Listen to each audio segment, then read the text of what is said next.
السلام عليكم. النهارده هتكلم معاكم على جدال دائم ما بين الشخص الشاطر ومديره. تقول لي هو الشخص الشاطر هيبقى فيه بينه وبين مديره جدال؟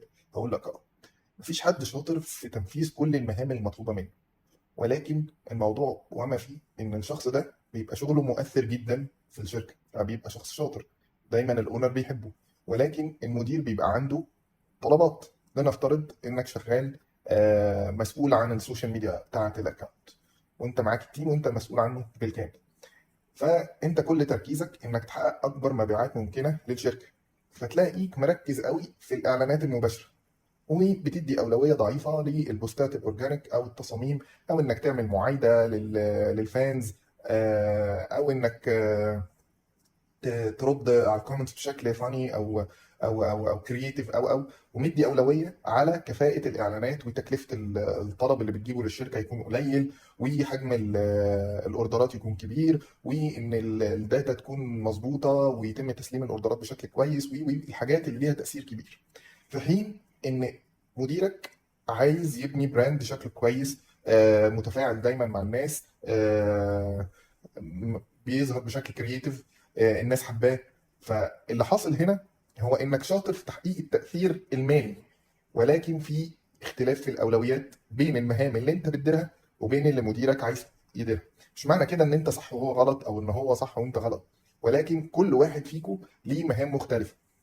طيب هتقولي ما انا مش هقدر اعمل ده وده. هقول لك يبقى تقعد كده انت ومديرك تقول له هات ورقة وقلم واكتب معايا يا سيدي الناس. احنا هنقسم المهام بتاعتنا لاربع تصنيفات، اربع تصنيفات. اول تصنيف هنقول عليه هي المهام الامبورتنت والارجنت، اللي هي مهمه ومستعجلين عليها. تاني نوع من المهام هي المهام الامبورتنت but not urgent، مهمه بس مش مستعجلين عليها. تالت نوع من المهام هي المهام النوت امبورتنت but urgent، هي مهام مش مهمه بس مستعجلين عليها. اخر نوع من المهام طبعا كلكم عارفينه، اللي هو not important and not urgent. قول له ودي المهام اللي انا التيم بتاعي بيعملها. تعالى بقى نسقط كل مهام من المهام اللي احنا بننفذها دي عشان نرتب مين الاولى، ولما نخلصه نشتغل في اللي بعديه وهكذا. الحاجات الامبورتنت والارجنت هي اول حاجه هتبدا فيها وتشتغل عليها على طول، دي مفيش افضل منها وتتفقوا عليها انتوا الاثنين. طيب الحاجات الامبورتنت but not urgent هي حاجات مهمه ليها تاثير. كلمه مهمه يعني ليها تاثير، كلمه urgent يعني الديدلاين بتاعها قريب جدا. طيب لو هي important but not urgent، في العادي يفضل ان انتوا تركزوا عليها ولكن ما تدوهاش الوقت الكامل بتاع اليوم. يعني ممكن لو هي مش urgent، يعني حاجه ممكن ناجلها ان هي تخلص خلال 4 ايام، يبقى كل يوم ادوها مثلا ساعتين، بحيث ساعتين في 4 8 ساعات، فيبقى كمان 4 ايام تكون خلصانه. وتبقى كل يوم بتدوها ساعتين فبتعملوها بروقان بدون ضغط، فتطلع بكواليتي كويسه عشان هي important. النوع الثالث الحاجات ال not important but urgent. دي بقى الحاجات اللي زي المعايدات، زي الحاجات دي حاول ما تضيعش وقتك فيها، ولكن اوجد لها بديل. يعني قول له ايه، بص يفضل يا مديري تجيب لها ايه فريلانسر ده ينجزها لنا كده على السريع، وسيبنا احنا نركز في الحاجات اللي ليها تاثير. اتفقوا على آلية لنوعية المهام دي ان هي ما تشغلكوش ولكن برضه بتبقى. اخر نوع من المهام طبعا اللي هو ولا امبورتنت ولا ايرجنت، ده نصيحتي ليك ما تعملوهوش، افضلوا اجلوا فيه او الغوه وما تحطوش في الاعتبار بتاعكم.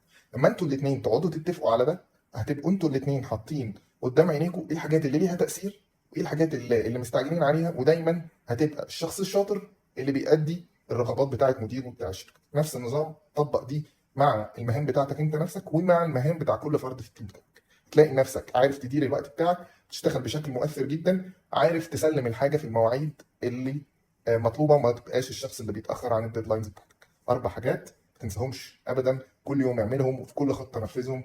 important urgent، important but not urgent، not important but urgent، not important but not urgent. قسمهم بالشكل ده وادعي لي.